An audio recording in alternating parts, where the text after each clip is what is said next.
Donc 1 Corinthiens 16, les versets 1 à 24, on va terminer l'étude de cet épître aujourd'hui. C'est un peu long, hein, 16 chapitres, mais bon.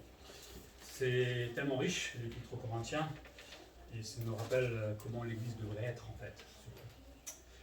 Pour ce qui concerne la collecte en faveur des saints, agissez vous aussi comme je l'ai ordonné aux églises de la Galatie, que chacun de vous, le premier jour de la semaine, mette à part chez lui ce qu'il pourra, selon sa prospérité, afin qu'on n'attende pas mon arrivée pour recueillir les dons.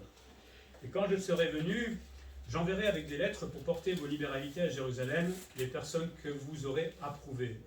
Si la chose mérite que j'y aille moi-même, elles feront le voyage avec moi. J'irai chez vous quand j'aurai traversé la Macédoine, car je traverserai la Macédoine. Peut-être séjournerai-je auprès de vous, ou même y passerai-je l'hiver, afin que vous m'accompagniez là où je me rendrai. Je ne veux pas cette fois vous voir en passant, mais j'espère demeurer quelque temps auprès de vous, si le Seigneur le permet. Je resterai néanmoins à Éphèse jusqu'à la Pentecôte, car une porte grande et d'un accès efficace m'est ouverte, et les adversaires sont nombreux. Si Timothée arrive, faites en sorte qu'il soit sans crainte parmi vous, car il travaille comme moi à l'œuvre du Seigneur. Que personne donc ne le méprise. Accompagnez-le en paix, afin qu'il vienne vers moi, car je l'attends avec les frères. Pour ce qui est du frère Apollos, je l'ai beaucoup exhorté à se rendre chez vous avec les frères, mais ce n'était décidément pas sa volonté de le faire maintenant. Il partira quand il en aura l'occasion. Veillez, demeurez fermes dans la foi, soyez des hommes, fortifiez-vous. Que tout ce que vous faites se fasse avec amour. Encore une recommandation que je vous adresse, frères. Vous savez que la famille de Stéphanas est les prémices de l'Achaïe et qu'elle s'est dévouée au service des saints. Ayez-vous aussi de la déférence pour de tels hommes et pour tous ceux qui travaillent à la même œuvre. Je me réjouis de la présence de Stéphanas, de Fortanus et d'Achaïcus, Ils ont supplié à votre absence, car ils ont tranquillisé mon esprit et le vôtre. Sachez donc apprécier de tels hommes. Les églises d'Asie vous saluent, Aquilas et Priscille, avec l'église qui est dans leur maison, vous saluent beaucoup dans le Seigneur. Tous les frères vous saluent, saluez-vous les uns les autres par un saint baiser. Je vous salue, moi Paul, de ma propre main. Si quelqu'un n'aime pas le Seigneur, qu'il soit anathème. Maranatha, que la grâce du Seigneur Jésus soit avec vous. Mon amour est avec vous tous en Jésus-Christ.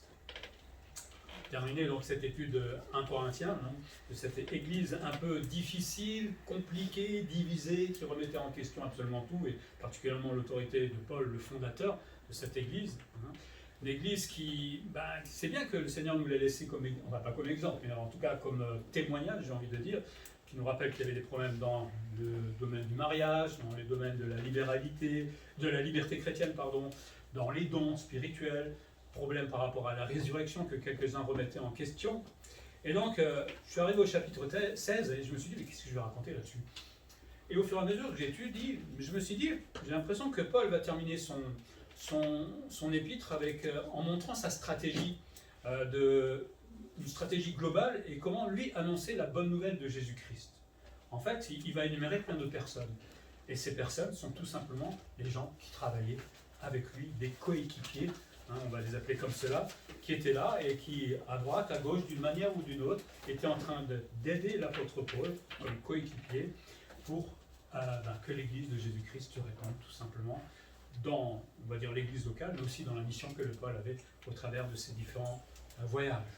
Et donc j'ai l'impression qu'il veut nous dire un peu, devenez de bons coéquipiers pour Christ. Paul nous dit au verset 1 à 4 qu'il a des coéquipiers généreux. En tout cas, il voudrait qu'ils soient généreux. Il va parler de cette collecte des Corinthiens en faveur des saints. Alors, on ne sait pas exactement pourquoi il y avait cette collecte à ce moment-là. La raison n'est pas connue. Peut-être, on voit dans Acte 11 qu'il y avait une famine, mais il semblerait qu'il y ait des pauvres. Alors peut-être justement à cause de cette famine à ce moment-là. Soit, certains pensent aussi que des Juifs ont embrassé la foi, et comme ils étaient Juifs, ils étaient persécutés d'une certaine manière, peut-être abandonnés par les parents, ils étaient un peu jeunes, peut-être par les amis, se retrouvent tout seuls, ou peut-être carrément ont perdu leur emploi parce qu'ils sont devenus chrétiens. Vous savez, ça arrive aujourd'hui dans des pays, tout simplement. Mais ils se retrouvent dans une situation difficile. Et Paul veut justement appeler à la générosité des Corinthiens. Comme il dit, comme toutes les églises de Galatie, Je ne sais pas si Paul est en train de dire que les Corinthiens étaient un petit peu avares, je ne sais pas. Mais en tout cas, c'était quelque chose qui était normal dans les églises. Quand il y avait un besoin quelque part, quand on le savait, eh ben de mettre la main à la poche, j'ai envie de dire, et d'aller aider ceux qui étaient dans la difficulté. Et donc Paul demande aux Corinthiens d'agir de la même manière que les frères dans d'autres églises. Alors Paul dit qu'il viendra peut-être recueillir ce don, hein, et va l'envoyer ensuite à Jérusalem avec des lettres, pour dire que ça vient peut-être de certaines églises, et c'était là pour les aider. Et il va demander des personnes approuvées aussi pour transporter l'argent. Hein. On ne veut pas payer Judas, par exemple, qui accompagne cet argent, parce qu'on sait très bien que Judas il aurait tout pris pour lui. Mais c'est intéressant parce que là, il nous donne peut-être un principe aussi dans l'Église, c'est que des fois, on confie l'argent de l'Église à une seule personne, alors que là, Paul est en train de le confier à plusieurs personnes. Et c'est bien d'avoir plusieurs personnes qui gèrent l'argent, au moins on n'est pas tenté de voler, il y a quelqu'un qui surveille l'autre, au cas où. Hein, vous savez, l'argent, c'est quelque chose qui est une tentation terrible. J'ai entendu des témoignages de pauvres trésoriers qui se retrouvaient dans la disette à un moment, ils ont piqué dans la caisse en disant je vais rendre plus tard. Ils n'arrivaient pas à le faire. Il ne faut pas croire que ça n'existe pas. Ça existe, hélas. Mais bon, là, plusieurs personnes vont s'occuper de cet argent et Paul est même, lui, prêt à se déplacer jusqu'à Jérusalem pour épauler ceux qui vont apporter ses offrandes. Et là, ce que Paul veut, c'est un élan de générosité. Et quand nous entendons peut-être quelqu'un qui est dans la difficulté, soit dans l'église, soit peut-être dans une autre église, si on nous le dit, peut-être qu'il faudrait agir de la même manière, puisque c'est pas parce qu'on est à Étrichy qu'on ne peut pas aider les autres. Enfin, j'irai jusqu'à aider ceux qui sont d'accord avec nous. Après, je n'irai pas aider des églises avec lesquelles je ne suis pas d'accord. Et donc Paul donne des conseils à ces Corinthiens, qui sont des conseils pour nous aujourd'hui, de préparer son offrande, ou comment préparer son offrande. Souvent, on prend le chéquier, on délingue, et puis on commence à calculer tout ce qu'il y a dans le mois, l'essence, en plus ça va augmenter l'essence, etc. Et puis finalement, on redépose le chèque, et puis on continue à faire notre jeu. Paul dit, pour éviter la tentation de poser le chéquier, il n'y en avait pas à l'époque, mais bon, on se comprend, et en attendant sa venue, il dit, placez le premier jour de la semaine votre offrande, tout de suite. Dès que vous avez perçu votre salaire, entre guillemets, prenez ce qui est pour le Seigneur et mettez-le de côté, parce que sinon, si on dit qu'on va le faire le 15 ou le 23 du mois, généralement on est à découvert, enfin en France bien souvent, et là on n'aura plus rien pour le Seigneur. Donc le principe n'est pas mauvais. Alors il faut évidemment calculer par rapport à ce qu'on a. On est bien d'accord, on ne va pas tout donner et puis mourir de faim. Puisqu'il dit, selon sa prospérité. Je ne sais pas si quelqu'un gagne 1 million d'euros ici par mois. Qui lève la main? Non. Et quand quelqu'un gagne 1000 euros, enfin le SMIC, évidemment, on ne peut pas donner de la même manière. Si on a toujours ce principe de 10%. Bon, c'est vrai que pour un SMICard, c'est difficile de donner 10%, mais c'est bien de le faire quand même. Mais si j'étais millionnaire, moi, je donnerais 30-40% peut-être, puisque je peux le faire. Écoutez, il reste 500 000 euros pour le mois. Je pense que je vais réussir à m'en sortir. 500 000 euros, non. Alors, on aimerait bien vivre comme ça. D'ailleurs, le jour où je verrai ça sur mon compte en banque, je tombe dans les pommes. Mais bon. Mais vous comprenez l'idée. Selon notre prospérité. Et la prospérité, le Seigneur nous la donne et la voit. Il ne s'agit pas tant de regarder, comme disait quelqu'un, ce que l'on donne, mais ce que l'on retient. C'est toute la différence. Et donc, le Seigneur nous demande de ne pas être égoïste et de ne pas mettre nos désirs en premier, parce que à un moment, ça devient presque un péché, quelque part. C'est de désobéir au Seigneur. Le Seigneur me donne les moyens, et moi, je garde ces choses-là pour moi, alors qu'il voudrait le donner à l'Église, quelque part. Mais il fait de nous des serviteurs, des coéquipiers dans l'Église. Et qu'est-ce que je fais de cet argent que le Seigneur me donne? Donc, Paul nous apprend des choses concernant l'offrande. Il dit qu'il faut une bonne disposition de cœur. Il faut préparer son cœur à donner. C'est pas facile de donner, Vous savez, 100 euros aujourd'hui, c'est énorme. Et des fois, les lâcher, on est en train de... Parce qu'on réfléchit à ce qu'on a besoin. Mais au-delà, moi, j'ai jamais vu le Seigneur, abandonner quelqu'un qui offre au Seigneur de l'argent ou autre chose. Il y a peut-être d'autres manières de donner son offrande. Au contraire, c'est là qu'il va découvrir la fidélité de Dieu et qu'il peut même faire des miracles dans certaines circonstances. Mais si je ne fais pas le pas de foi, je ne verrai jamais la main de Dieu de cette manière-là. Donc bien préparer son cœur et son portefeuille. C'est-à-dire qu'il faut connaître ses comptes certainement pour ne pas se retrouver sans rien à la fin du mois. Mais Paul dit, ça sert à bâtir l'Église de Jésus-Christ. On bâtit par notre présence, par un tas de choses, mais l'argent aussi fait partie de l'investissement qu'on peut mettre dans l'Église. Soit moi, en tant que coéquipier, j'investis, soit je freine. C'est pas soit j'investis pas. c'est soit j'investis, soit je freine. Il faut bien comprendre la différence. Hein. Parce que si le Seigneur m'a permis d'être riche, par exemple, eh ben, si je ne donne pas, je suis en train de freiner tout simplement l'œuvre de Dieu parce qu'il sait que je peux aider. Et peut-être aider d'autres églises. Donc est-ce que je suis quelqu'un qui investit ou est-ce que je suis quelqu'un qui freine? Mais je suis l'un ou l'autre. Donc Paul nous demande d'être, et bon, d'abord il parle aux Corinthiens, mais pour nous aussi, d'être d'abord honnête avec mon portefeuille, d'être généreux aussi dans le domaine de l'argent. Vous savez, on est généreux dans beaucoup de choses, mais là, l'argent, et surtout les Français, ils ont du mal avec l'argent. Hein. Mais le Seigneur ne veut pas qu'on soit comme ça. Il veut qu'on soit généreux pour faire avancer la bonne nouvelle. Et là, Paul nous présente justement des coéquipiers, des églises, hein, des églises avec des coéquipiers qui justement vont être généreux et vont aider ces chrétiens qui étaient dans la difficulté. Un jour, ce sera peut-être nous qui serons dans la difficulté, hein, et peut-être une église ou des gens vont nous aider, parce que on passe par une situation comme ça. On sera content, non? D'avoir des coéquipiers dans la mission d'annoncer l'évangile qui ont un cœur pour nous aider.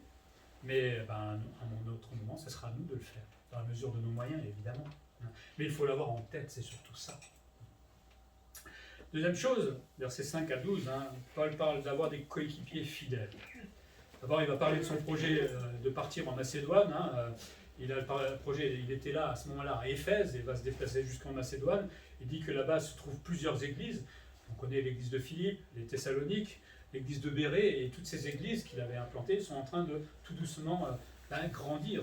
C'est génial. Moi, j'aurais bien voulu être à sa place, hein, de voir qu'il y a toutes ces églises qui sont tout doucement en train de grandir. Et Paul dit qu'il viendra visiter les Corinthiens, mais une fois seulement qu'il aura traversé la Macédoine. Donc il a un projet, certainement que le Seigneur lui a mis, mais après il voudrait visiter les Corinthiens. Et comme il dit, il va y séjourner peut-être pendant l'hiver. Pourquoi? Parce que pendant l'hiver, il n'y avait plus de bateaux pour se déplacer. Donc ça lui permettait de rester parmi les Corinthiens pendant un petit moment, hein, et de pouvoir partager avec eux. Souvenez-vous qu'il y va en sachant que les Corinthiens n'en voulaient pas. Hein. Il est courageux quand même, Paul, mais bon. Il ne parle pas seulement, hein, il ne dit pas les choses de loin, il va voir les gens et il va les reprendre en face aussi. Ça, c'est quelqu'un qui est courageux, parce que nous, on aime bien parler de loin. Hein. On aime bien critiquer de loin, mais aller voir les gens en face, ça, c'est un peu plus difficile. Et donc, il va certainement régler d'autres problèmes, même si dans la deuxième épître, on a l'impression quand même que beaucoup de choses se sont réglées chez les Corinthiens. Mais il faut dire les choses. C'est l'amour aussi. Hein. Des fois, hein, quand on dit les choses, surtout les pasteurs, quand ils disent les choses clairement, t'as pas d'amour et tout. Non, ça change les vies, justement. On est là pour ça. Hein. Et Paul a repris ces Corinthiens de façon assez virulente, même parfois. Et il va aussi s'installer là-bas pour un moment, peut-être pour établir sa stratégie dans sa mission et dans ses voyages et trouver de l'aide encore. En attendant, il dit il va rester à Éphèse jusqu'à la Pentecôte, et c'est de là où on sait que justement il a écrit l'épître aux Corinthiens à Éphèse à ce moment-là. Et il dit une grande porte est ouverte. Qu'est-ce que j'aimerais bien entendre ça à Étrichy et dans la région. Une grande porte est ouverte, hein, d'un accès facile. Ça veut dire qu'il pouvait annoncer l'évangile, mais il dit quand même qu'il y avait des adversaires. Alors souvent la porte s'ouvre, hein, le témoignage est possible, mais Satan, lui, il est là. Et dès qu'il voit qu'on se met à travailler pour lui, lui, il va placer des adversaires en face de nous pour nous décourager et pour qu'on arrête tout simplement. Mais Paul, lui, on sait très bien qu'il ne s'arrêtait jamais. Et puis, il va envoyer Timothée et Apollos, des coéquipiers fidèles. Alors, Timothée, on connaît à peu près, hein, il y a ses épîtres. Timothée est appelé par Paul « mon enfant bien-aimé », fidèle dans le Seigneur. C'est quelqu'un qu'il aimait beaucoup. Hein, Paul aimait beaucoup Timothée. Ou il l'appelle aussi « mon véritable enfant dans la foi ». C'est beau. Hein, c'est dire la confiance qu'il avait en Timothée, surtout. Et on sait que Paul a été l'instrument de sa conversion. Paul avait un père grec et une mère juive. Il a été enseigné dans l'Ancien Testament par sa maman, certainement, mais il n'a pas été circoncis, comme ça se faisait à ce moment-là. Il y aura un petit souci, mais vous verrez ça dans les actes. Hein. Il se convertira évidemment par le biais de la foi de sa mère, certainement que le père est décédé, on ne sait pas où il est en tout cas, mais c'est le témoignage de maman et de grand-maman, qui s'appelait Loïs à ce moment-là, qui vont faire que le fait d'être versé dans les Écritures, que tout doucement, ça va pénétrer son cœur et qu'il va se convertir. Paul avait rencontré Eunice et Loïs lors de son premier voyage, hein, et c'est là où ils se sont convertis, ils ont accepté le Seigneur, et puis finalement, à cause de l'éducation de la maman et de la grand-mère, Timothée à un moment va se convertir. C'est pas désespéré, quand on parle du Seigneur à nos enfants. Même si sur le moment, on ne voit rien, à un moment peut-être que ça produira du fruit, ou pas, ou plus tard. Le Seigneur sait comment faire avec chacun de nos enfants. Et donc Paul va recommander Timothée une fois plus grand, et il va le recommander lors de son deuxième voyage. On sait par exemple dans Timothée qu'il y a des prophéties qui ont révélé qu'il était lui, Timothée, destiné à un service particulier, et Paul et les anciens vont le consacrer à l'évangélisation. Je ne sais pas très bien s'il était ancien aussi dans une église, c'est difficile, mais en tout cas, il est connu comme évangéliste, en tout cas. Il annonçait la parole de Dieu. Et on sait dans 1 Corinthiens 4 qu'il a été envoyé par Paul à Corinthe pour réprimer les abus des Corinthiens. Et donc Paul dit, accueillez-le sans crainte. Certainement qu'il veut dire, vous savez, cet homme, il travaille aussi pour moi, enfin pour le Seigneur avec moi. Donc accueillez-le dans ce sens-là. Et ne le méprisez pas. Alors là, il y en a qui pensent que soit peut-être Timothée était timide, donc n'osait peut-être pas dire les choses, soit il n'était carrément pas accepté par les Corinthiens. Les Corinthiens n'acceptaient pas l'autorité de Paul. Alors pourquoi ils accepteraient du petit Timothée là Pourquoi les deux, je pense, sont peut-être valables, mais Paul dit, mais non, ne le méprisez pas. Mais accompagnez-le en paix, afin qu'il puisse ensuite rejoindre de nouveau Paul, qui l'attendait avec les frères. C'est quand même triste que Paul est obligé de dire à cette église des Corinthiens de l'accompagner en paix, de ne pas le mépriser. C'est triste d'entendre ça, de dire ça à des frères et des sœurs. On est censé aimer le prochain, et particulièrement dans l'église, les frères et les sœurs. C'est dire cette église dans l'état où elle était quand même. On connaît l'esprit et l'état d'esprit des Corinthiens, donc on ne s'étonne même pas que Paul était obligé de demander ça vis-à-vis de Timothée.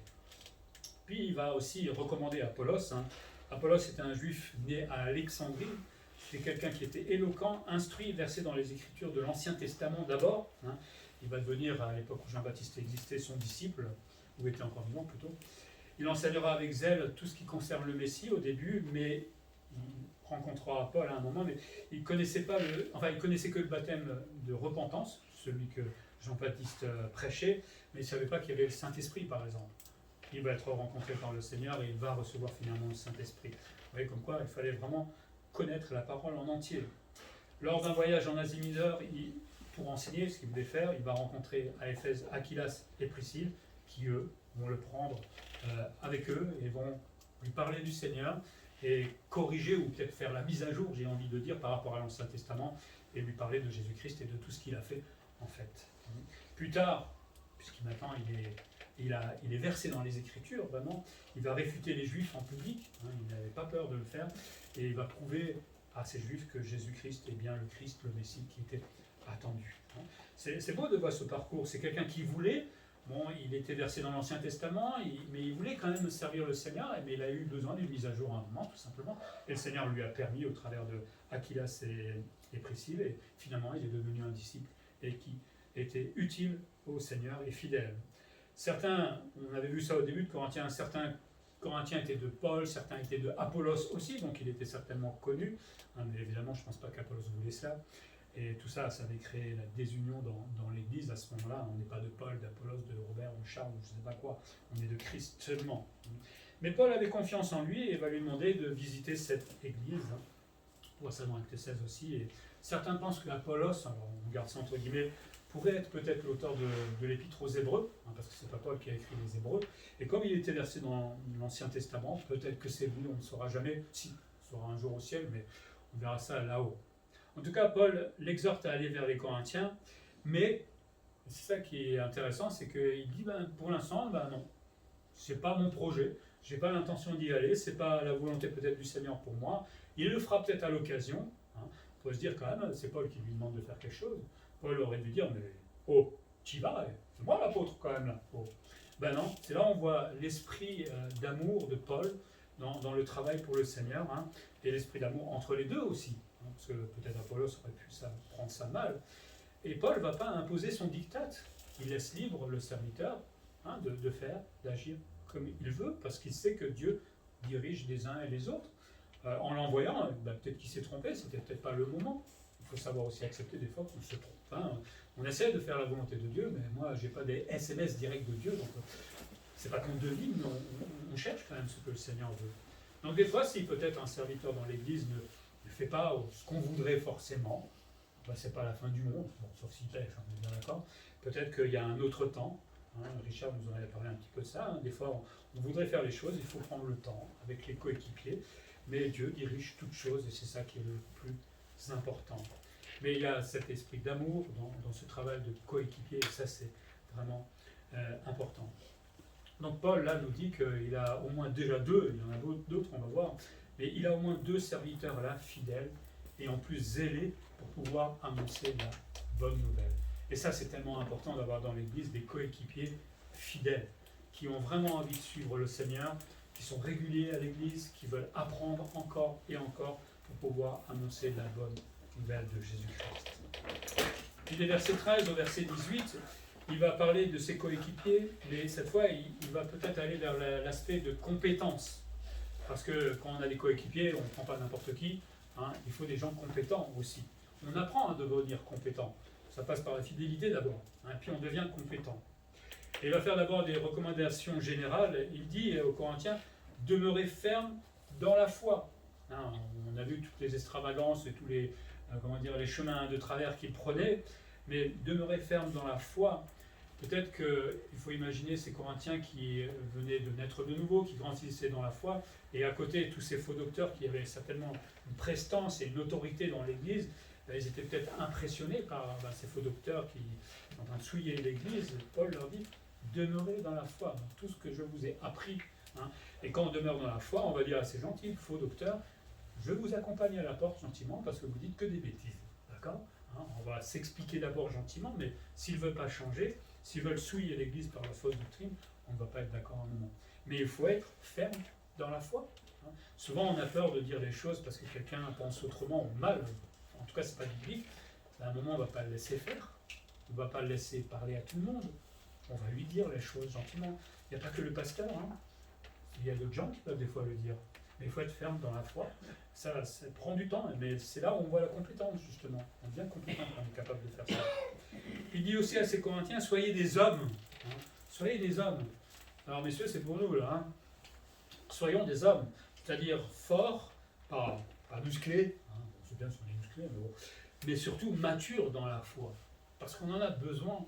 Aujourd'hui, dans l'Église, globalement, les hommes démissionnent de plus en plus. C'est parce que je pense que la société le fait aussi d'une certaine manière, et puis la femme prend le rôle de l'homme prend le rôle de la femme, etc.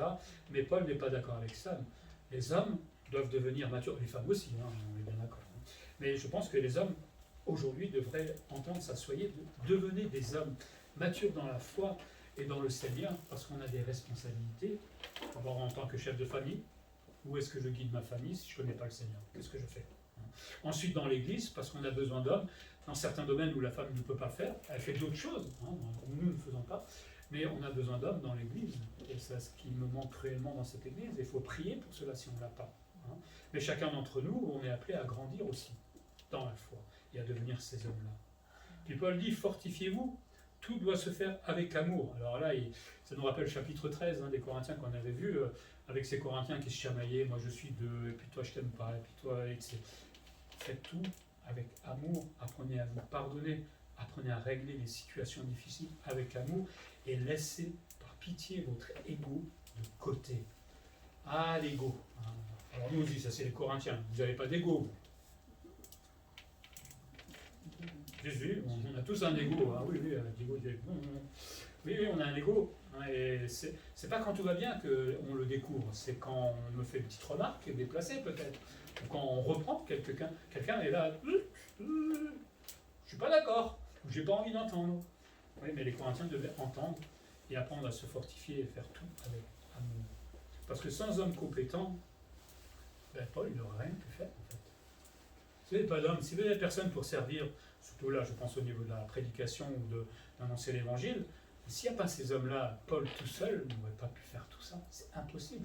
Puisqu'il va demander à Tite, par exemple, d'installer des anciens. Donc, il donnait des ordres, mais c'est les gens dans l'Église qui se relevaient les manches et qui se mettaient à travailler. Hein, parce qu'il y avait des hommes qui étaient compétents et qui voulaient servir le Seigneur. Mais sans cela, toutes ces églises n'auraient pas existé. Et aujourd'hui, nous avons notre Église et prions pour que le Seigneur envoie des hommes compétents, parce que tout seul, moi, je ne vis pas éternellement. Donc, Si vous ne savez pas pourquoi prier, ben, prions dans ce sens-là. Après, évidemment, on veut aussi des dames compétentes. Hein. On a besoin à l'école du dimanche, on a besoin pour d'autres activités. Hein. On a besoin de tout homme et femme compétents. Mais la compétence, ce n'est pas un brevet qu'on achète ou un truc. C'est parce que je viens à l'église régulièrement, c'est parce que je lis ma Bible, parce que je me laisse enseigner, parce que j'accepte les épreuves du Seigneur, parce que j'avance quoi qu'il en coûte. C'est comme cela qu'on devient mûr et compétent dans le Seigneur. Puis il va faire des recommandations concernant la famille de Stéphanas, hein, qui n'est pas très connue. Il dit ils sont les prémices de l'Achaïe, donc de cette église qui est en train de se développer dans la province romaine. Et cette province s'étendait du centre au sud de la Grèce. Hein, je n'ai pas de carte ici, mais regardez, c'est pas le plus important. Et il dit que c'est là les premiers convertis ou les premiers chrétiens de la région. Vous imaginez être dans une région en France, peut-être où il n'y a aucun converti, et vous êtes les premiers. Qu'est-ce qu'on fait? Il va falloir commencer à évangéliser, annoncer l'évangile à droite et à gauche, devenir responsable soi-même peut-être de la mini-église qui est là en ce moment-là. Et c'est ce que ces gens-là ont fait à ce moment-là. Hein. Ils ont pris leur responsabilité. Paul les a aidés, certainement avec d'autres serviteurs. Ils ont pris leur responsabilité. Ils ont été dévoués au service des saints, comme dit Paul. C'est-à-dire qu'ils se sont convertis, ils ont accepté le Seigneur, se sont certainement fait baptiser, et ils se sont mis au travail tout de suite. Ils ont cherché à servir le Seigneur tout de suite. Dans les petits domaines, peut-être, au départ. Mais il ne faut pas attendre 20 ans pour se dire, tiens, il faudrait que je me mette à servir dans l'Église. 20 ans, c'est long quand même. Hein. Je me demande si vous êtes convertis dans ce cas-là. Hein. Mais eux nous prouvent qu'ils étaient compétents parce que, ok, le Seigneur nous a donné la grâce. Maintenant, à nous de le remercier par notre service, tout simplement, et notre travail. C'est une façon d'être reconnaissant. Et heureusement qu'ils étaient là, parce que l'Église va évidemment grandir. Et Paul demande encore aux Corinthiens d'avoir de la déférence pour eux. Hein. C'est triste encore de devoir demander cela à ces Corinthiens. Comme il dit Paul, eux aussi travaillent à la même œuvre que Paul. Hein. Certainement que les Corinthiens, je ne sais pas, ils étaient jaloux, qu'est-ce qu'ils avaient contre eux, je ne sais pas. Mais Paul leur dit, mais eux aussi travaillent à l'avancement de la bonne nouvelle de Jésus-Christ. C'est vraiment triste d'avoir besoin de dire à une église, ayez de la défense pour tel ou tel. C'est pas normal, normalement. Mais ça nous rappelle leur triste caractère, peut-être aussi des fois notre triste caractère. On aime juger, hein. On juge très rapidement. À nous de faire attention. Parce que même si les autres ne font pas forcément comme nous, alors là je parle de ceux qui sont encore dans l'évangile, on est bien d'accord, hein, ben, c'est pas grave, ils annoncent Christ. Hein, Jésus lui-même disait ça. Après, s'ils ne font pas comme le Seigneur demande, là, on n'est pas tout à fait d'accord, mais on n'est pas là pour juger, le Seigneur s'en occupera. Hein. Mais avoir de la déférence pour les autres, il n'y a pas que nous qui travaillons pour le Seigneur, les autres aussi travaillent pour le Seigneur. Et on voit les effets du service chrétien, puisqu'il va parler de Stéphanas, de Fortunatus et de Achaïcus, pardon. C'était 3 hommes de l'église de Corinthe. Mais le simple fait qu'ils étaient présents, nous dit Paul, eh bien, ça faisait du bien, qu'ils sont simplement présents. Vous savez, la présence au culte, c'est quelque chose d'important pour moi, pour le Seigneur, mais ça fait du bien aux autres aussi. Hein. La présence aux études bibliques, aux réunions de prière, dans la mesure où on peut, ça fait du bien. Hein. Ça nous encourage les uns les autres et nous encourage à le faire. Alors, peut-être qu'ils ont fait du bien à Paul, soit parce qu'ils étaient gentils avec Paul, on ne sait pas, hein, ou peut-être, contrairement aux Corinthiens qui s'acharnaient contre Paul, hein, ils disaient, vous voyez, eux me font du bien, tandis que les Corinthiens, eux, sont intéressés de me faire du mal, de me blesser quelque part. Soit peut-être ces gens-là ont fait du bien soit ils ont fait ce que les Corinthiens ne pouvaient pas faire, dans le sens où ils étaient loin, et donc eux, ils ont suppléé aux besoins de l'apôtre Paul, ce que les Corinthiens ne pouvaient pas faire. Je pense que les deux sont peut-être valables, mais connaissant le caractère des Corinthiens, je pense que ces gens-là ont fait du bien, tout simplement, ont été gentils avec l'apôtre Paul, qui en avait besoin. On a besoin d'être encouragé, hein, quand on est au service du Seigneur. Pas que forcément le pasteur, le diacre, mais peut-être ceux qui sont là régulièrement, parce que je sais aussi que ça peut décourager quand, je l'entends, hein, ça peut décourager quand on ne voit pas les autres venir. Mais ils ont tranquillisé l'esprit de Paul et des Corinthiens. Il dit, en subvenant à tous ses besoins, certainement autant financiers, nourriture, je ne sais pas. Mais ici, en fait, on voit l'effet de la libéralité des serviteurs et de l'Église. Toutes ces églises donnent de leur offrande, l'ont investi à droite à gauche, peut-être pour ceux qui étaient à Jérusalem, mais aussi peut-être pour ce que l'apôtre Paul faisait. Et ça se voit parce que ça fait du bien. et ça aide tout simplement le serviteur de Dieu. Hein. Ça aide, parce que des fois on se retrouve sans argent, mais des fois je crie à Dieu, c'est quand même dommage que beaucoup de choses dépendent de l'argent. Mais en même temps le Seigneur me dit, oui mais j'en donne. Seulement c'est les gens qui le retiennent, c'est ça le problème. Donc qu'est-ce que tu veux que je fasse, Emmanuel? Moi je ne peux pas forcer les gens, hein, chacun est responsable devant Dieu. Hein. Mais eux ont subvenu à tous ces besoins et ils ont pu aider tout simplement Paul. C'est grâce à ça que tous ces voyages ont pu avoir lieu au fur et à mesure. Paul dit, sachez apprécier de tels hommes. Hein. Ces hommes avaient rapporté à Paul des nouvelles des Corinthiens, pas des bonnes nouvelles, mais Paul leur dit maintenant, peut-être qu'ils ne les aimaient pas parce qu'ils avaient dit ce qui se passait dans l'église, peut-être, hein, mais sachez apprécier de tels hommes. Et quand il y a des hommes comme ça dans l'église, moi je veux aussi dire apprécier ces gens-là qui prennent du temps pour le Seigneur et qui sont prêts à tout pour aider à l'avancement du royaume de Dieu. Et l'assemblée des Corinthiens devait les accueillir avec amour et respect. C'est des exemples. Imitez-les, tout simplement.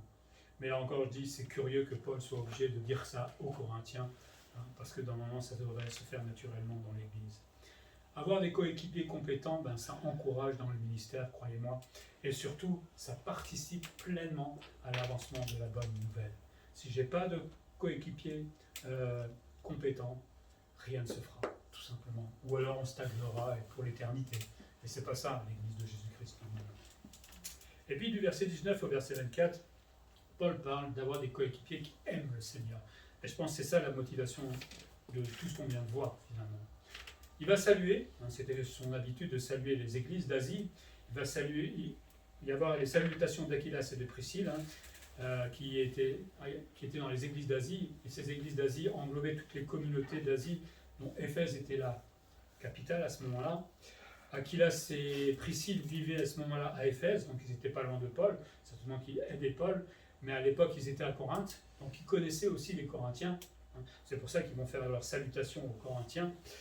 Alors, je ne sais pas s'ils les avaient connus dans cet état-là, mais bon, en tout cas, ils les saluent malgré toutes les bêtises qu'ils font là-bas. C'est un mot d'avoir de l'amour comme cela. Aquilas, on sait qu'il est aussi faiseur de tentes, comme Paul, parce que Paul, il n'attendait pas que tout le monde lui donne toujours de l'argent pour continuer. Parfois, il travaillait tout simplement pour que l'œuvre avance. Et certainement qu'ils ont peut-être travaillé ensemble avec Aquilas pour faire les tentes, et de là peut-être aussi des affinités qui se sont créées entre eux. Et il dit Aquilas et Priscille qui ont une église de maison. Alors à l'époque, il n'y avait pas de bâtiment comme nous. On ne se réunissait pas forcément à un lieu grand comme nous, mais ça démontrait la simplicité de la vie communautaire à ce moment-là, les églises de maison. Je ne suis pas contre l'église de maison, mais bon, aujourd'hui, l'église est grande, enfin beaucoup plus grande qu'à l'époque, donc on a besoin un peu plus d'espace. Si vous voulez, vous m'accueillez chez vous avec 50 personnes, je ne sais pas si on va y arriver.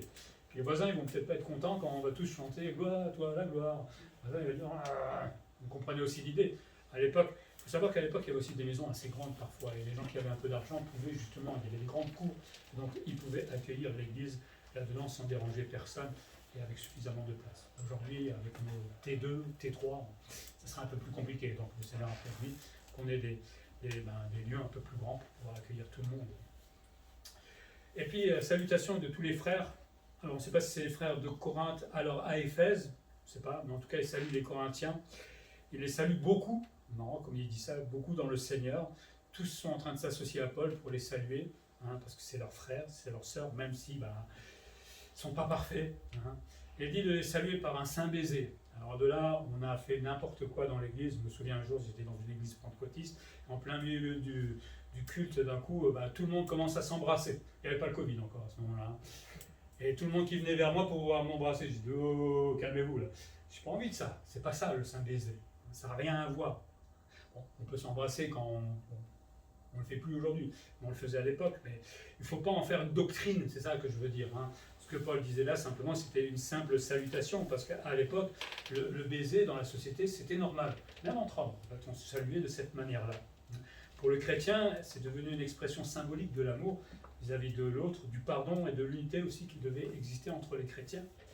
Et c'est allé un peu plus loin, je ne sais pas s'il faut être d'accord avec, mais un certain Justin disait qu'en tant que tel, il devint même il a été associé au repas du Seigneur comme prélude à sa célébration. C'est-à-dire qu'avant de prendre les scènes, on se faisait un saint baiser. Je ne suis pas trop d'accord, mais bon, voilà. Mais en tout cas, c'est le fait de se saluer, c'est pas méchant. Le saint baiser, Paul voulait simplement dire de vous saluer simplement. Autrefois, on faisait une poignée de main. Si vous voulez vous embrasser, vous le faites, mais pas pendant le Covid. Ça, je vous interdis. En tout cas, c'est pas quelque chose à faire pendant le culte. Et de toute façon, aujourd'hui, on a le masque, on ne peut pas le faire. Il doit être frustré, c'est vrai. Salutation de Paul aussi, il termine son épître lui-même. Bien souvent, hein, il fait des salutations globales. En fait, Paul avait souvent un secrétaire qui écrivait pour lui. Mais bien souvent, à la fin, là par exemple à partir du verset 21, c'est lui qui prend la plume pour saluer personnellement les frères. Et donc c'est lui là qui écrivait à la fin de la lettre, de sa propre main, parce qu'il voulait que ce soit des salutations vraiment personnelles, et aussi certainement signer tout simplement la lettre. Et Paul va distinguer là justement deux sortes de coéquipiers. Ceux qui n'aiment pas le Seigneur, peut-être dans le contexte des Corinthiens, les faux docteurs, parce qu'eux n'aiment pas le Seigneur, ils croient suivre Dieu, mais ils font n'importe quoi. Et il est dur quand même, qu'ils soient anathèmes. Ça veut dire devenez maudits. C'est Paul qui dit ça. Que vous soyez voués au malheur. Ah oui. Oui, pourquoi? Parce qu'ils sont en train de faire du tort à Jésus-Christ et à son Église, tout simplement. Alors qu'on s'entende bien. Je ne pense pas qu'ils souhaitent le malheur de cette manière-là, mais ce malheur-là, ce qu'il voudrait plutôt dire, c'est qu'on le verra à la fin, quand Jésus viendra, et jugera ces gens qui risquent de partir en enfer.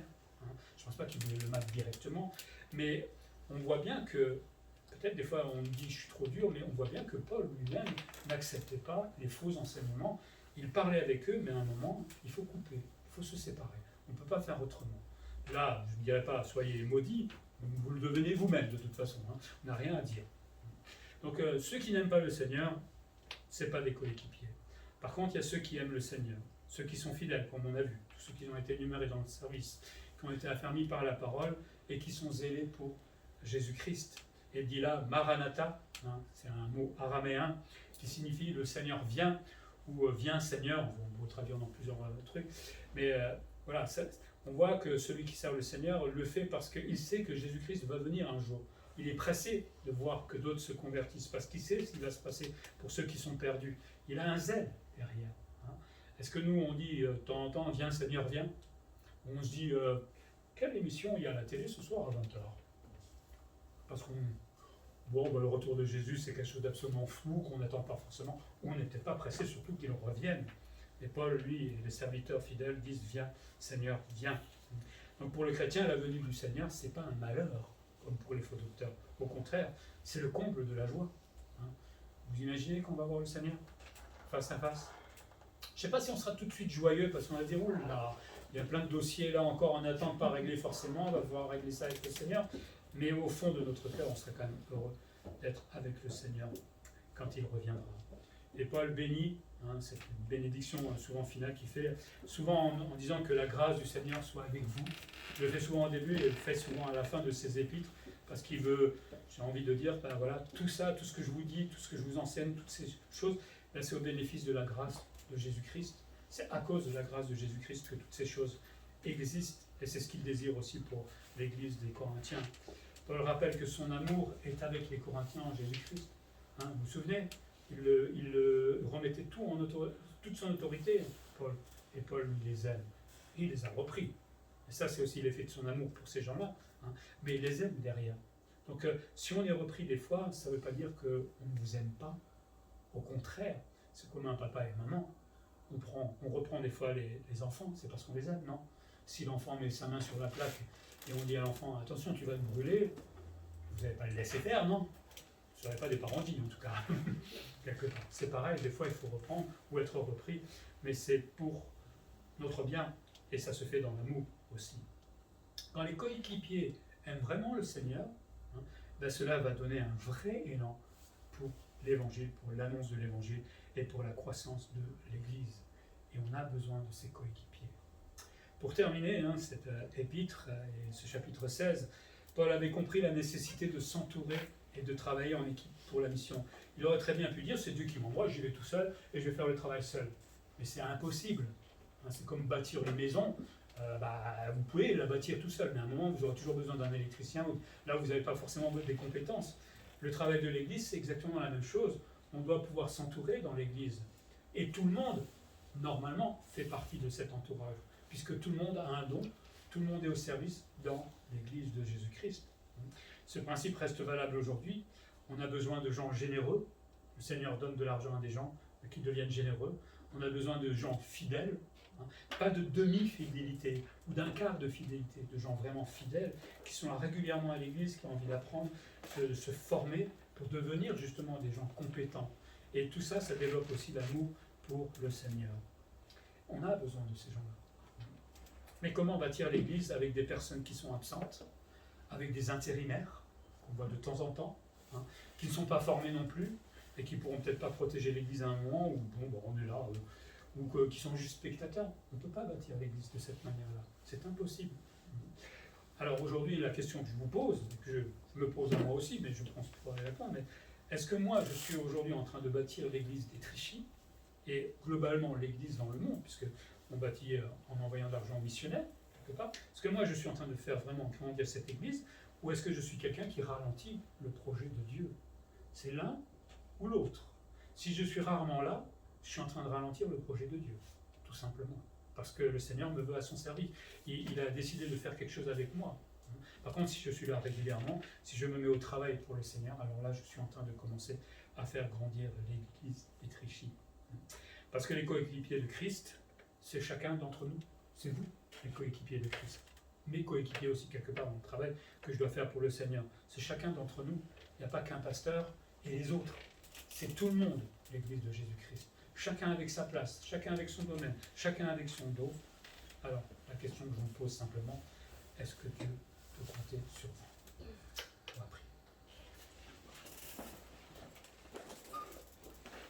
Seigneur, merci de nous avoir laissé cet épître aux Corinthiens, qui n'est pas vraiment un exemple au premier abord, qui représente finalement tous les défauts de l'être humain, tous ses péchés, mais Seigneur, merci pour cet apôtre Paul qui est plein d'amour pour ces gens-là, même s'il a été remis en question, malgré tout, dans son amour, il va les reprendre point par point, homme par homme, Seigneur, et tout cela pour peut-être faire cette belle église de Corinthiens au fur et à mesure, qui semble s'être mieux développée dans le deuxième épître. En tout cas, Seigneur, tu nous montres que nous ne devons pas laisser faire n'importe quoi dans l'église, corriger les erreurs, Seigneur, nous corriger nous-mêmes d'abord, évidemment, mais aussi corriger si quelqu'un agit mal, s'il y a des faux docteurs, s'il y a des travers, Seigneur. C'est aussi de l'amour, et c'est surtout préserver l'Église de Jésus-Christ. Et merci aussi de tous ces coéquipiers que Paul avait à ce moment-là, sur lesquels il pouvait absolument compter, qui étaient zélés, fidèles dans le service, Seigneur, et même parfois aussi dans les difficultés, dans les épreuves, mais ce n'est pas ça qui les a empêchés d'avancer. Ils étaient là pour toi, Seigneur, zélés, tout simplement à cause de la grâce que tu leur as accordée. Seigneur, tu as préparé des œuvres d'avance pour que nous les pratiquions, nous les Éphésiens et l'apôtre Paul. Rappelle-nous cela, fais-en une vérité, que ça ne soit pas juste intellectuel, Seigneur, mais que ça pénètre au plus profond de notre cœur, que ça nous booste, que ça nous réveille, que ça fasse un électrochoc peut-être dans notre vie, et qu'on se pose la question, mais oui, à quoi je peux servir, Seigneur, dans ton Église? J'ai envie de devenir tout simplement coéquipier de Christ et de cette Église. Je te prie pour notre Église, Seigneur, tu vois les besoins. Alors d'abord, tu vois les qualités des uns et des autres, et peut-être développe-les et mets-les au service de cette Église, mais envoie-nous aussi d'autres coéquipiers avec d'autres compétences, Seigneur, qui permettent simplement de faire ta joie, de voir de nouvelles personnes, de pouvoir évangéliser davantage, bref, de faire tout simplement grandir ton Église. Seigneur, nous sommes responsables devant toi, rappelle-nous-le un peu chaque jour, mais tout cela pour ta gloire et en Jésus-Christ. Amen.